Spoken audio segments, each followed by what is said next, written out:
Hello, my name is John, and today we'll be reading Why Democrats Are Terrified of Woke Kanye by Scott Morefield on Townhall, posted April 30th, 2018. Scott Morefield is a marketing director by day and a freelance reporter by night.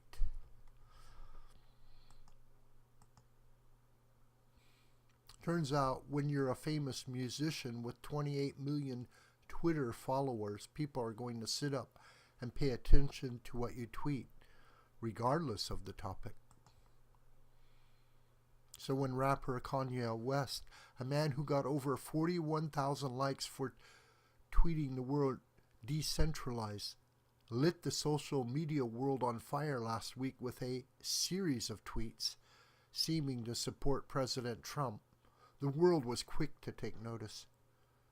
As one of the most successful recording artists of our generation, actually waking up to the folly of liberalism?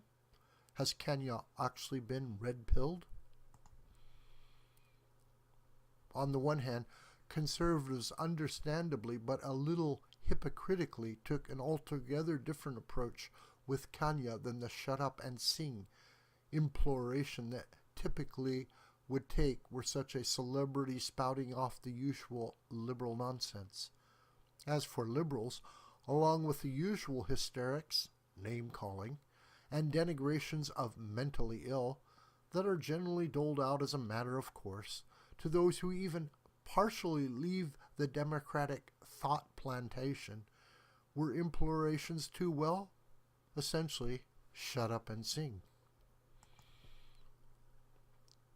A Thursday exchange between Fox News co-hosts Juan Williams and Kimberly Guilfoyle on The Five illustrates the divide.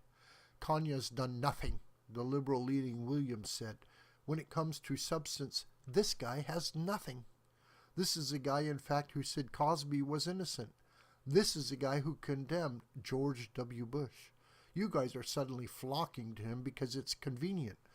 But why would you take him seriously? I have no idea. That's your opinion. But he's actually a serious businessman, Guilfoyle shot back. He's hugely successful, and he's entitled to have his opinion like anybody is. You're trying to diminish him because he's a singer, a rapper. Of course, they're both right to a degree. Kanye may be an enormously talented artist and a successful businessman in his own right, but that doesn't make him a political expert, nor does he pretend to be. I'm not even political, Kanye tweeted. I'm not a Democrat or a Republican. And yet, by tweeting a picture of himself wearing a red MAGA hat, perhaps the most iconic and enduring symbol of the miraculous 2016 presidential campaign, and thus of glorious liberal butthurt, Kanye seared an image into the public consciousness that's unlikely to go away anytime soon. In truth, whether he's unstable, mentally ill, celebrity, a budding Heritage Foundation policy expert, or somewhere in between, one would make a huge mistake to underestimate the astounding significance of West's actions.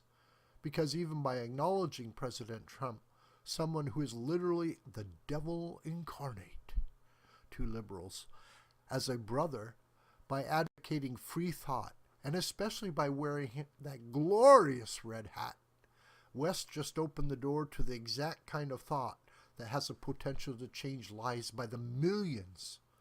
Conservatism, even if he's not a conservative himself. Sure, maybe Kanye will get there eventually. Listening to Candace Owens is a great start, but he's not there yet, not by a long shot. You may have missed it, but West also tweeted that he loves Hillary too, insisted at the behest of his wife that he doesn't agree with everything that Trump does.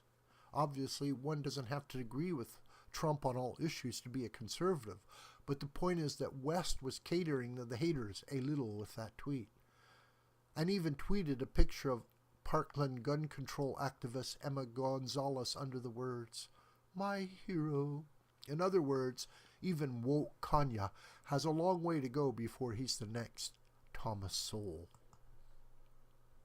Still, the image of someone like Kanye West wearing that iconic red hat encouraged conservatives just as much as it triggered liberals. At least it encouraged me.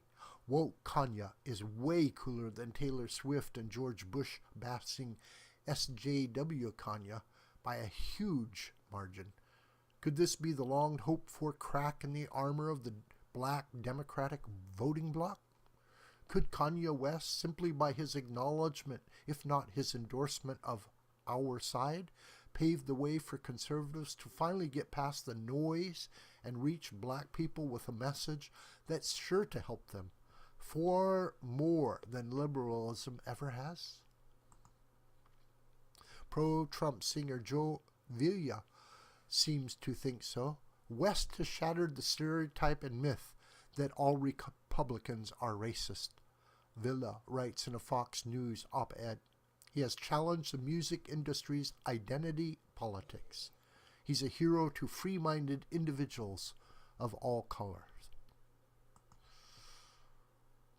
Liberal outlet The Atlantic is certainly concerned.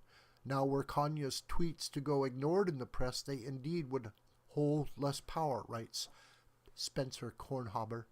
But they do hold power already. I love the way Candace Owen thinks. Has likely already sent a lot of his followers, many young and impressionable, to the conservative pundit's YouTube channel where she rails against the losers in Black Lives Matter. It's not unreasonable to think that his tweet may well have a measurable effect on this country's politics. For a group that hasn't voted GOP by any margin, over 15%, since Jackie Robinson campaigned for Richard Nixon in 1960, any measurable effect at all could be disastrous to a party all out of ideas, yet hell-bent on keeping all hands inside the Democratic plantation. This video is a production of the School of the White Crane. My name is John Brooker, and you could reach me through commentary on this video or through my Gmail listed here. Please share this video with family and friends and on social media. May God richly bless you.